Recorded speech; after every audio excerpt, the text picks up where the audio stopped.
जब आप ऐसे करेंगे तो ये ऑटोमेटिकली इधर हो जाएगा, ये इधर हो जाएगा, और ये हड्डी आपकी कभी इसकी अलाइनमेंट सीधी नहीं होगी। जब आप यूं खोलेंगे, जब आप बाजू को यूं खोलेंगे, ज़रा खोलिएगा, जब यूं खोलें इसको, जब यूं खोला तो इसने हड्डी को सेंटर में लेके आया।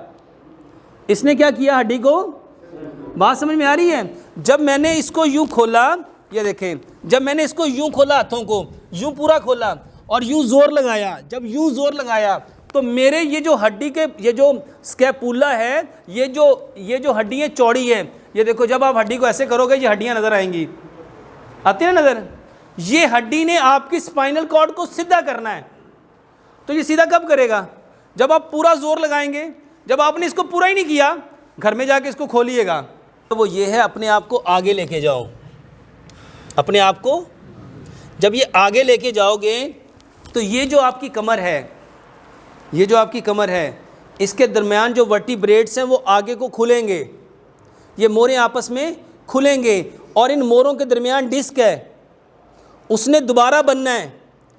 अगर आप यूं करके सजदा करेंगे जैसे आप कर रहे हैं तो वो हड्डियां तो आपस में चिपक जाएंगी। तो जब आप मैक्सिमम आगे जाएंगे तो ये सुन्नत तरीका है, इसको मिला के यूं दबाना। हमारी बदकिस्मती ये है कि हमारी सफ़ें हो गई 3.5 से 4 फुट की।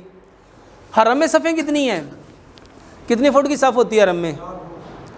हरम की जो सफ़ है वो 6 फुट है।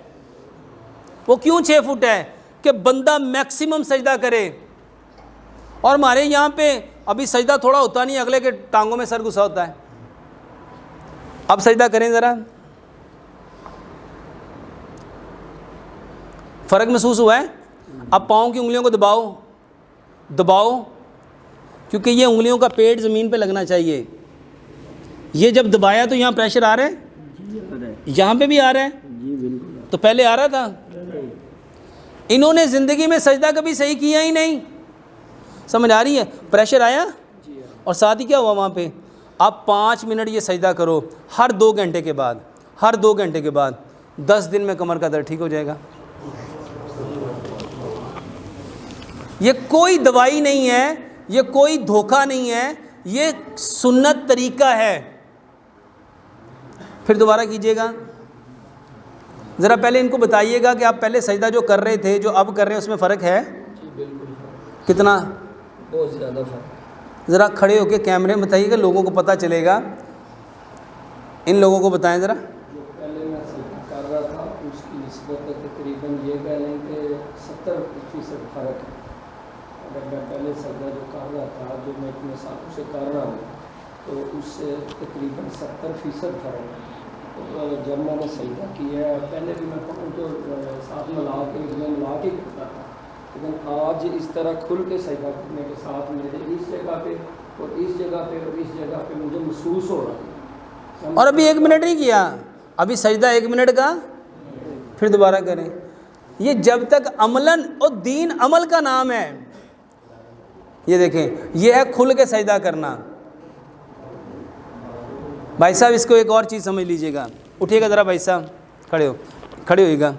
ये देखो, ये स्कैपुला है, ये जो है ना, ये स्कैपुला है, इसके दरमियान रीढ़ की हड्डी है। इन स्कैपुला ने इसको सेट करना था, इसको सीधा करना था, और बदकिस्मती से सजदा आप करते हैं ऐसे करके। जब आप ऐसे करेंगे तो ये ऑटोमेटिकली इधर हो जाएगा, ये इधर हो जाएगा, और ये हड्डी आपकी कभी इसकी अलाइनमेंट सीधी नहीं होगी। जब आप यूं खोलेंगे, जब आप बाजू को यूं खोलेंगे, ज़रा खोलिएगा, जब यूं खोलें इसको, जब यूं खोला तो इसने हड्डी को सेंटर में लेके आया। इसने क्या किया, हड्डी को, बात समझ में आ रही है? जब मैंने इसको यूं खोला, ये देखें, जब मैंने इसको यूं खोला, हाथों को यूं पूरा खोला और यूं जोर लगाया, जब यूं जोर लगाया तो मेरे ये जो हड्डी के, ये जो स्कैपुला है, ये जो हड्डियाँ चौड़ी है, ये देखो, जब आप हड्डी को ऐसे करोगे ये हड्डियाँ नज़र आएंगी, आती है नज़र। ये हड्डी ने आपकी स्पाइनल कॉर्ड को सीधा करना है। तो ये सीधा कब करेगा? जब आप पूरा जोर लगाएंगे। जब आपने इसको पूरा ही नहीं किया, घर में जाके इसको खोलिएगा। हमारे यहाँ रफ़ाइदैन ऐसे करते हैं, ऐसे करते हैं, ऐसे करते हैं। सुन्नत तरीका क्या है? नबी सल्लल्लाहु अलैहि वसल्लम तकबीर तहरीमा में अपने हाथों को कानों की लो तक उठाते थे, और रुकू में जाते हुए, रुकू से उठते हुए अपने कंधों तक उठाते थे, और भाई साहब ये है तरीका, जब यूं खोलोगे तो ये चेस्ट खुलेगी, और सिर्फ चेस्ट नहीं खुलेगी, ये पीछे से कमर की हड्डी सीधी होएगी। और हमारे यहाँ कैसे हैं बीमारों की तरह, ऐसे करते हैं। ये रफ़ा का मतलब है उठाना, और यदैन का मतलब है हाथ। और नबी सल्लल्लाहु अलैहि वसल्लम कितना उठाते थे? ये सही हदीस है। तकबीर तहरीमा में कितना उठाया? कान की लो तक। और रुकू में जाते हुए, रुकू से उठते हुए कितना उठाया? अपने कंधों तक। जब आप इसको यूं उठाएंगे, यकीन जानिए। अच्छा एक बात और समझिए, खड़े होइएगा भाई साहब, इधर देखें। इसको कहते हैं पुश्त। इसको क्या कहते हैं? इसको क्या कहते हैं? इसको क्या कहते हैं? अच्छा पुश्त किसको कहते हैं? कमर को कि नस्ल को? किसको कहते हैं?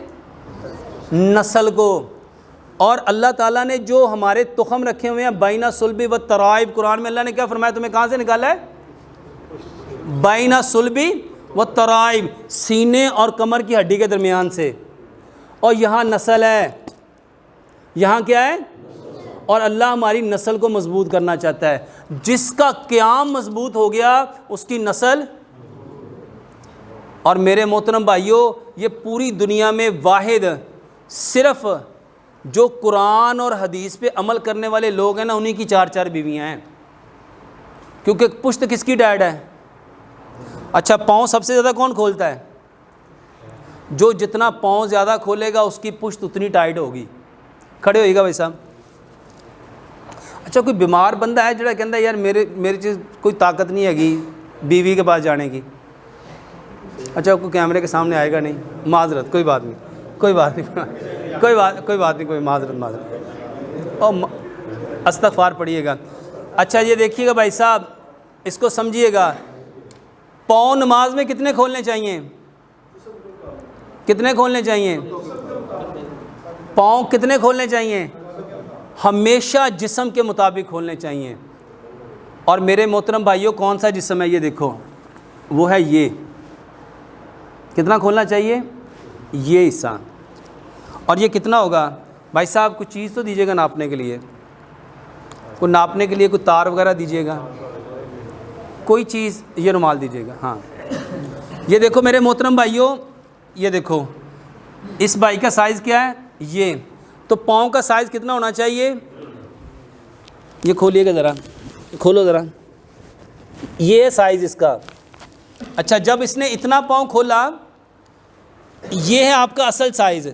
अब इसके साथ जब मैं पाँव मिलाऊंगा, अब मैं अपने कदम के मुताबिक पाँव मिलाऊंगा तो ये हिस्सा मिलेगा। अगर मैं ज़रा सा खोलूँगा, ये देखिएगा, ये मैं इससे तंग करूँगा तो इसके ऊपर चढ़ जाऊँगा। आप भाई साहब साथ खड़े होइएगा, आप आइएगा इधर, पाँव सीधे कीजिएगा, सीधे कीजिएगा, सीधा पूरा ऐसे। ये देखें, अब हमारे ना तीनों के कदम देखिए, चेस्ट का साइज़ देखिए, मेरी चेस्ट का साइज़ देखिए, और पाँव की पोजीशन देखिए। भाई साहब थोड़ा सा पाँव अंदर करो। ये है एक्चुअल साइज़। मेरे और इनके कंधे आपस में क्या हो गए? हाथ बांधिएगा, कोई फ़र्क तो नहीं आ रहा? ये दोनों चीज़ें हमारी आपस में मिल रही हैं। आप 1 इंच का फासला सिर्फ भाई बढ़ाएगा। भाई साहब सिर्फ 1 इंच पाँव खोलो। कितना इंच खोला? कितना खोला? ये कहाँ चला गया? 1 इंच वापस लेके आइएगा। ये किधर आ गया? भाई साहब आप 1 इंच खोलिएगा, सिर्फ 1 इंच। 1 इंच खोला तो कितना फ़र्क पड़ गया? भाई साहब ये 2 इंच है। वापस आइएगा। भाई साहब 1 इंच भी आप अपने जिस्म से ज़्यादा पाँव खोल सकते हैं? नहीं तो सफ़ टूट जाएगी। जिस बंदे ने, अबू लोलो मजूसी फ़िरोज़ ने जब उमर फ़ारूक रज़ी अल्लाह ताला अन्हु को शहीद किया था, खंजर का वार किया था, तो वो भाग सका। क्यों? अगर सफ़ होती, ज़रा 1 इंच पाँव खोलिएगा आप 1 इंच खोलिएगा। अगर सफ़ उनकी ऐसी होती साहबा की, तो वो यहाँ से जा सकता था कि नहीं? उनकी सफ़ें कैसी थी? उनकी सफ़ें इतनी मजबूत थी कि यहाँ से वो गुज़र सकता। अल्लाह के नबी सल्लल्लाहु अलैहि वसल्लम ने फरमाया, अल्लाह चाहता है कि तुम्हारी सफ़ें फ़रिश्तों की सफ़ों की तरह सीसा पिलाई हुई दीवार की तरह हो, और ये दीन है। एक बात समझ लो, जो बंदा ये कहता है ना कि मेरे बच्चे मेरी बात नहीं मानते, मेरे बच्चे मेरी बात, उसको अपने साथ सफ़ में खड़ा कर लो, उसको अपने साथ। अल्लाह के नबी सल्लल्लाहु अलैहि वसल्लम ने फरमाया, जो कदम से कदम मिलाएगा, कंधे से कंधा मिलाएगा, अल्लाह उसके दिल को मिला देगा।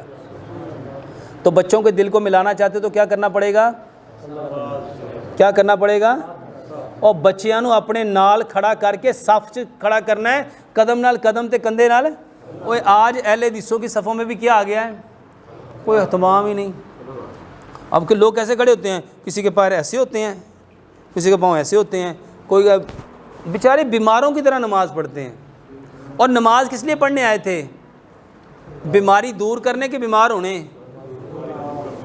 मेरे मोहतरम भाइयों, अल्लाह के नबी सल्लल्लाहु अलैहि वसल्लम, बल्कि कुरान की आयत है, जो लोग अपनी नमाज़ों से गाफिल हैं, हलाकत है उन नमाजियों के लिए। फ़वैलुल लिल मुसल्लीन अल्लज़ीना हुम अन सलातिहिम। हमने गाफिल होना है। हलाकत किन के लिए कहा गया है, किसके लिए कहा गया है? उसके लिए हलाकत है जो ये तरीके छोड़ चुके हैं, जो ये तरीके, एक तो पढ़ता ही नहीं, एक तो अच्छा एक पढ़ता है, वो अपने तरीके के मुताबिक पढ़ता है, उसको कोई गर्ज नहीं है कि अल्लाह के नबी का तरीका क्या है। उसको तो गर्ज है हमारे बुज़ुर्ग ऐसे पढ़ते हैं, हमारे बड़े ऐसे पढ़ते हैं, हमारे इमाम ऐसे पढ़ते हैं। उसके लिए भी कोई सरोकार। हलाकत किसके लिए है? जिसको रब ने कहा कि ये नमाजी है, लेकिन वो अपनी नमाज़ों से क्या है। अच्छा, इसमें कितना का मुश्किल लगा? 3 फ़ायदे हैं। पहला फ़ायदा कमर की दर्द, दूसरा फ़ायदा नस्ल, और तीसरा फ़ायदा दिलों के साथ अल्लाह क्या मिला देगा। अच्छा, यहाँ कोई दवाई है? ये है इलाज।